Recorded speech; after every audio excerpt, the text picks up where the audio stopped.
नमस्कार दोस्तों। आज हम बात करेंगे आखिर हेयर ट्रांसप्लांट सर्जरी में जो पंच यूज़ होता है उसका क्या महत्व है। So how important a punch is in a hair transplant surgery. सबसे पहले ये जानते हैं कि आखिर पंच का काम क्या होता है। हेयर ट्रांसप्लांट सर्जरी में जब हम सिर के पीछे के हिस्से से बाल की जड़ों को निकालते हैं तो वो पंच ही है जो कि स्किन के अंदर जाता है। तो पंच की कुछ विशेष तरह की कैरेक्टरिस्टिक्स होनी चाहिए जिससे कि हमको बेटर रिजल्ट्स मिल सकें हेयर ट्रांसप्लांट सर्जरी में।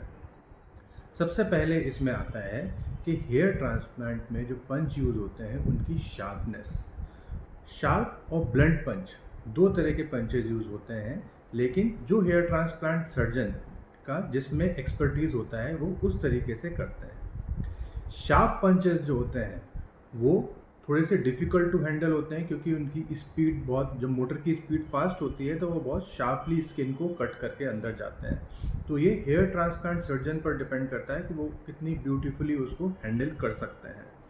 और ब्लंट पंचेस का ये फ़ायदा होता है कि वो आसपास के टिश्यू को बहुत ही सॉफ्टली डिसेक्ट करके अंदर जाते हैं। लेकिन ब्लंट पंचेस में ये प्रॉब्लम होती है कि चूँकि अगर वो कम स्पीड पर हो रहे हैं तो फिर वो स्किन को उतना अच्छे से सेपरेट नहीं कर पाते, डिसेक्ट नहीं कर पाते।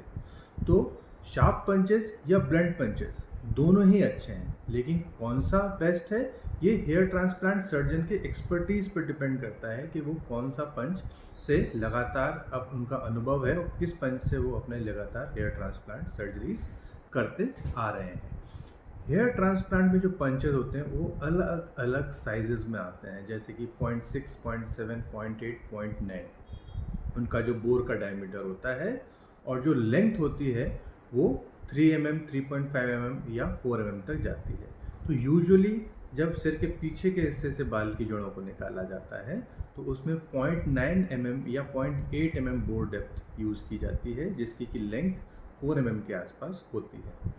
यदि बियर्ड से निकाले जा रहे हैं तो फिर 0.6 या 0.7 mm पंचेज यूज़ होते हैं, जिसमें कि लेंथ 3 mm या 3.5 mm होती है। यही यदि चेस्ट से या बॉडी हेयर हार्वेस्ट किए जा रहे हैं तो बोर साइज बियर्ड से और कभी कभी छोटा भी हो जाता है, जैसे कि 0.6 के आसपास, या फिर लेंथ 3 mm या उससे कम भी कभी कभी की जा सकती है। इन सब के डिफरेंसेस क्या हैं? डिफरेंसेस ये हैं कि सिर के पीछे के हिस्से से अगर हम निकाल रहे हैं तो बाल की जड़ें जो होती हैं वो गुच्छे में होती हैं, जिसको हम ग्राफ्ट्स बोलते हैं, फॉलिकुलर यूनिट्स। तो उन फॉलिकुलर यूनिट्स को अगर पूरा निकालना है तो उतना पंच का डायमीटर भी होना चाहिए। तो 0.9 mm एक सफिशिएंट अमाउंट होता है, एक सफिशिएंट बोर साइज होता है, जिससे कि हम ग्राफ्ट को, अगर 3 या 4 फॉलिकल्स भी हैं एक ग्राफ्ट में, तो बिना डैमेज किए उसको निकाल सकें। यही अगर ज़्यादा होगा, सपोज़ लोग कहते हैं कि हम ज़्यादा बोर साइज़ यूज़ कर सकते हैं क्या? आप 1 mm तक मैक्सिमम यूज़ कर सकते हैं अगर किसी को 5 to 6 फॉलिकल ग्राफ्ट्स भी है, लेकिन उससे स्कैरिंग बढ़ जाएगी। और यदि कम साइज़ यूज़ करेंगे तो उससे आपका ट्रांजैक्शन रेट, मतलब रूट्स का कटना बढ़ जाएगा। तो हमको एक एप्रोप्रिएट पंच साइज़ यूज़ करना होता है, एक एप्रोप्रिएट पंच का डायमीटर और एक लेंथ यूज़ करना होती है। इसी तरह से लेंथ में क्या अंतर आता है? यदि लेंथ कम है तो हम बाल की जड़ों तक पहुंच ही नहीं पाएंगे, जिससे कि जो डिसेक्शन है जो वो प्रॉपर नहीं होगा। और अगर लेंथ ज़्यादा है तो फिर वो हर बार पंच इतना नीचे तक जाएगा कि रूट्स भी डैमेज हो सकती हैं, तो ट्रांजैक्शन रेट बढ़ जाएगा।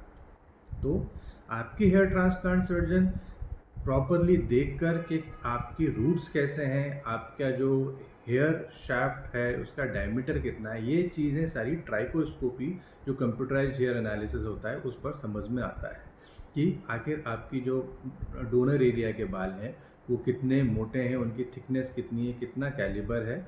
इस साइज इससे ट्राइकोस्कोपी से हम उसको नाप सकते हैं। प्लस आपका जो बालों का क्वालिटी है, स्किन लैक्सिटी कितनी है, उसके हिसाब से हम कर सकते हैं। तो दोस्तों ये था पंच साइजेस और मेजरमेंट्स का उपयोगिता हेयर ट्रांसप्लांट सर्जरी में। धन्यवाद।